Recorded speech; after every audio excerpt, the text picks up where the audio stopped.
ভাড়া দেন। ফার্মগেট ধরেন।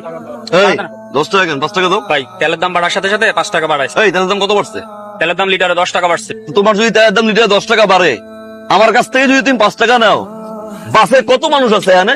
জন বই যদি তুমি 5 টাকা নাও, তাহলে এই দিন শেষে গিয়ে কি দাঁড়ায়? ফাইজলামি শুরু করছো? 5 টাকা দাও। এই ভাই আপনার সাথে আমার অত ঝামেলা দরকার নাই তো। আপনি যত দূর আইছেন ফাওয়াইছেন, আপনার টাকা দেন না। ওস্তাদ গাড়ি স্লো করেন। এই গাড়ি শুরু করো মানে কি? গাড়ি শুরু করো মানে কি? 5 টাকা দাও। আরে আপনি আমার সাথে এভাবে ধমকাইতেছেন কেন? দাও 5 টাকা দাও।